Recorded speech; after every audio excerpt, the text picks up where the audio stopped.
కేంద్ర మంత్రి కిషన్ రెడ్డి మతి భ్రమించి మాట్లాడుతున్నారని ఎమ్మెల్యే బీర్లా ఐలయ్య అన్నారు.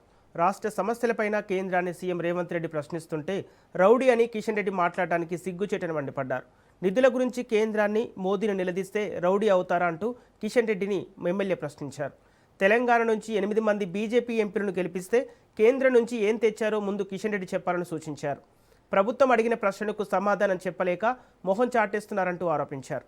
తెలంగాణ రైతులు పండించిన ధాన్యాన్ని కొనలేని స్థితిలో కేంద్రం ఉందని ఎమ్మెల్యే బీర్లా ఐలయ్య దుయ్యబట్టారు.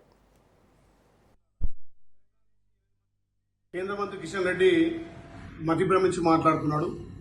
తెలంగాణ రాష్ట్ర ముఖ్యమంత్రి రేవంత్ రెడ్డి గారు తెలంగాణ ప్రజలకు రావాల్సినటువంటి న్యాయమైన నిధుల గురించి, ప్రాజెక్టుల గురించి, మూసికి సంబంధించినటువంటి నిధుల గురించి, మరి వడ్ల కొనుగోలు విషయంలో కేంద్రాన్ని ప్రశ్నిస్తుంటే ఒక రాష్ట్ర ముఖ్యమంత్రిని రౌడీ లెక్క మాట్లాడడానికి కిషన్ రెడ్డికి ఏమైనా సిగ్గుండాలా?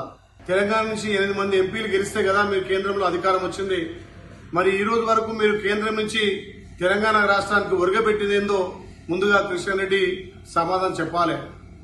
మా ముఖ్యమంత్రి గారు అడిగిన మాటలకు, మా ముఖ్యమంత్రి అడిగినటువంటి ప్రశ్నలకు సమాధానం చెప్పలేక ముఖం చాటేసిన కిషన్ రెడ్డి ఇలా మా ముఖ్యమంత్రిని పట్టుకొని తెలంగాణలో ప్రజాపాలన ద్వారా పేదలకు సంక్షేమాలు అందిస్తుంటే కేంద్రం సహకరించకుండా, కేంద్రం రాష్ట్రానికి ఇవ్వాల్సినటువంటి నిధులు ఇవ్వకుండా ఇలా రాష్ట్రంలో ప్రజాపాలన ద్వారా సంక్షేమాలు చేస్తుంటే చూసి ఓర్వలేక కిషన్ రెడ్డి పిచ్చి పిచ్చి మాటలు మాట్లాడుతున్నారు.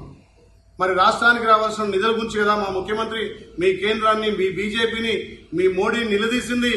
నిధులు నిలిసే రౌడీలా అంటే ప్రశ్నించొద్దా? కేంద్ర మంత్రి కిషన్ రెడ్డి